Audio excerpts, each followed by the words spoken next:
Bienvenue dans ce nouvel épisode d'analyse critique de la Déclaration des droits de l'homme de 1789.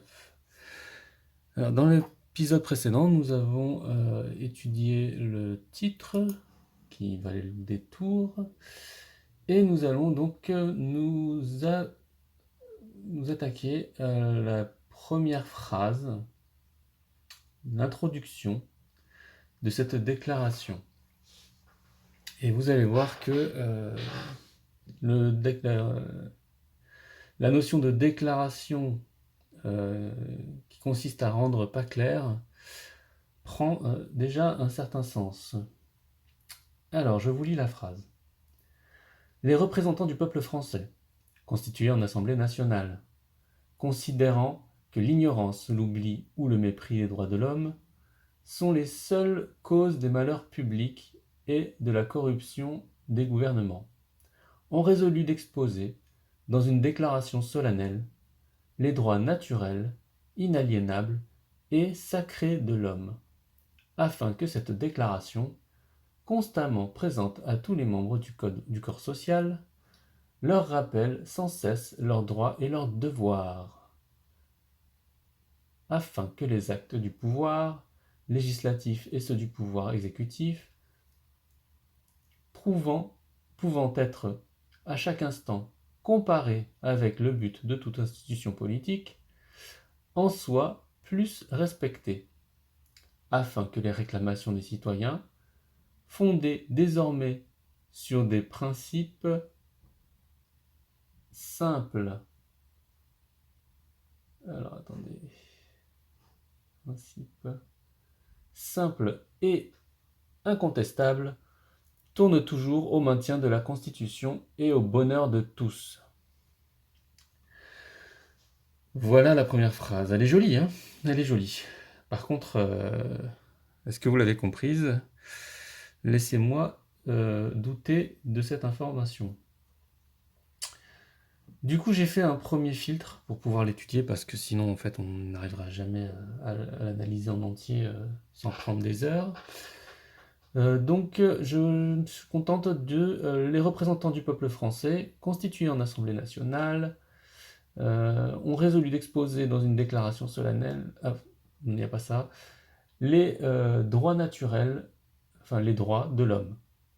Donc, j'ai coupé un certain nombre de choses de façon à pouvoir faire une analyse rapide de l'information. Donc ce qu'on peut voir, c'est que déjà, dès le début, on nous parle des représentants du peuple français, sans nous expliquer vraiment qui sont les représentants du peuple français, comment ils ont été élus et pourquoi ils ont ces... Pourquoi c'est eux qui déclarent? Pourquoi c'est eux qui déclarent les droits de l'homme qui sont adoptés aujourd'hui partout dans le monde.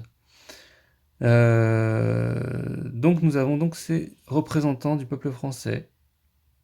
Entre parenthèses, le peuple français n'est juste que mentionné. Il n'a pas de droit en particulier, en tout cas pas visiblement. Il n'est pas défini non plus, donc on sait qu'il existe, il est là. Par contre, on ne sait pas à quoi il correspond. Donc c'est les représentants du peuple français qui, eux, commencent à avoir un droit. Alors, c'est pas les droits de l'homme et du citoyen, c'est les droits des représentants du peuple français, qui est de se constituer en Assemblée nationale. Puisqu'il est mentionné qu'ils sont constitués en Assemblée nationale. Et ce n'est donc pas eux non plus qui ont des droits supplémentaires. Vous allez voir que cette Assemblée, ces représentants, parce qu'ils sont en Assemblée, vont avoir un nouveau droit, c'est-à-dire l'Assemblée nationale va être en capacité de faire des résolutions, donc de prendre des décisions sur des réponses à donner à certaines problématiques. Des résolutions, et on va avoir la possibilité d'exposer les droits de l'homme. Alors, les représentants ont le droit d'exposer les droits de l'homme, ça ne veut pas dire qu'ils ont le droit d'édicter les droits de l'homme, de dire qu'est-ce que sont les droits de l'homme, ils ont le droit juste de les montrer. Exposer, ça veut dire, voilà, vous faites un tableau et vous les montrez à tout le monde. Vous n'avez pas forcément le droit de les créer, ces droits de l'homme. Donc la question qui se pose, c'est est-ce que ces droits de l'homme existent malgré cette déclaration? Moi, je considère que oui. D'autant plus que dans ce que j'ai coupé, on va parler de droits naturels, inaliénables et sacrés.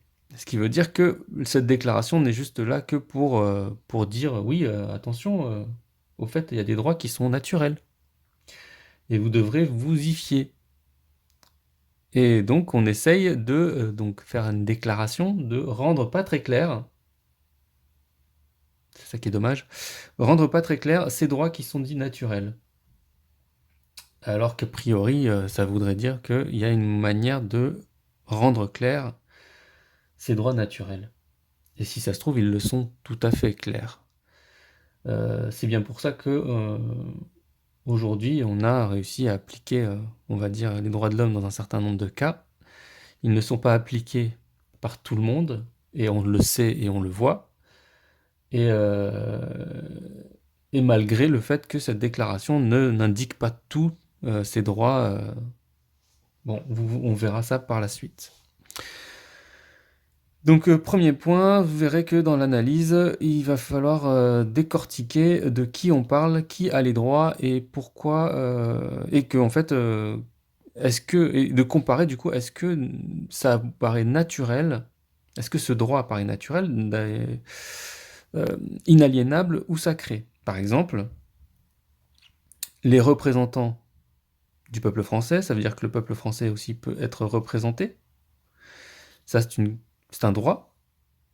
Mais est-ce qu'il n'y a pas un droit naturel au peuple français de se représenter lui-même? Et comment? Par quels moyens? Est-ce que les représentants sont le seul moyen de se représenter?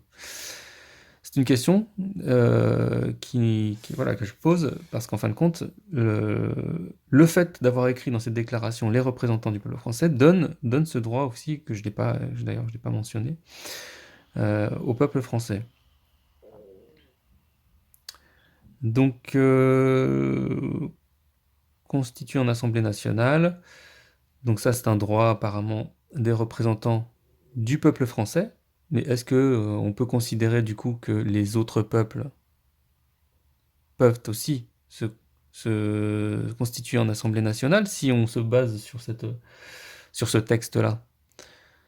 Vous voyez, est-ce qu'il ne faudrait pas faire un autre texte pour que les assemblées des peuples, pour que les représentants des peuples qui ne sont pas français puissent se constituer en Assemblée nationale? Ou alors sont-ils tous des peuples français? C'est-à-dire que est-ce que le fait d'accorder de l'importance à ce texte fait de tous ces peuples des peuples français?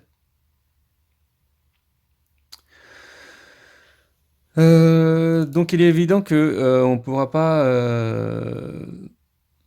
comprendre facilement ce texte, l'appliquer facilement et en faire une règle générale facilement. Il est probable que nous soyons amenés du coup à un moment donné ou à un autre, devoir réécrire ce texte de façon à ce que ce soit plus clair, plus universel. Et je ne vais pas vous mentir, il y en a plusieurs versions. Seulement, la Constitution française, actuellement de la Ve République, se targue de mentionner du coup ce texte-là plutôt que les autres. Voilà, voilà. Donc, je vous laisse sur cette information.